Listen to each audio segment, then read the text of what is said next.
Hi guys, என்னடா pink கலர்லேயே ட்ரெஸ்லாம் வேர் பண்ணியிருக்கேன் அப்படின்னு பார்க்குறீங்கன்னா, அதை பற்றின தீம் ட்ரெஸ் ஈவெண்ட் தான் சொல்லலான்னு வந்திருக்கேன். என்னென்னு பார்த்தீங்கன்னா, கேன்சர் அவேர்னஸ் ஈவெண்ட் நடக்குது. எங்கே அப்படின்னா, வருகின்ற நவம்பர் 9ஆம் தேதி 4 மணிக்கு ஐஎஸ்சி அபுதாபியில் ஐன்ஸ்டைன் வேர்ல்ட் ரெக்கார்ட் ப்ளஸ் புதுமை தமிழச்சி நடத்தும் கேன்சர் அவேர்னஸ் ஈவெண்ட்.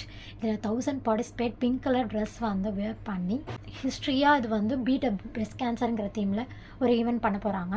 நீங்கள் உங்கள் டாட்டரோட கண்டிப்பாக அதில் பார்ட்டிசிபேட் பண்ணணுன்னு நினைக்கிறீங்க அப்படின்னா, உங்களோட டாட்டருக்கு 10+ ஏஜ் அபவ் இருக்குது அப்படின்னா, உங்கள் டாட்டரோட பிங்க் கலர் ட்ரெஸ் வேர் பண்ணி பிளேஜரோட be aware and be bold and beat a breast cancer. Day by டேயில் நம்ம நிறைய பேர் சந்திச்சுட்டு வந்துகிட்டே இருக்கோம். பிரெஸ்ட் கேன்சர் நிறைய பேருக்கு இருந்துகிட்டே இருக்குது. இப்போ ரொம்ப அதிகரிச்சுட்டே இருக்குது டே பை டேயில். அதனால் அதை கொஞ்சம் போல்டாக ஹேண்டில் பண்ணும். Plus we want a beat a breast கேன்சருங்கிற தீமில் இந்த ஹிஸ்ட்ரி பண்ண போகிறாங்க. Support them. நீங்களும் உங்கள் டாக்டர் கூட போய் சப்போர்ட் பண்ணுங்க. திரும்ப ஒரு தடவை சொல்கிறேன், நவம்பர் 9ஆம் தேதி 4 மணிக்கு ஐஎஸ்சி அபுதாபியில் நடக்குது. மறக்காமல் பார்ட்டிசிபேட் பண்ணிக்கோங்க. பை.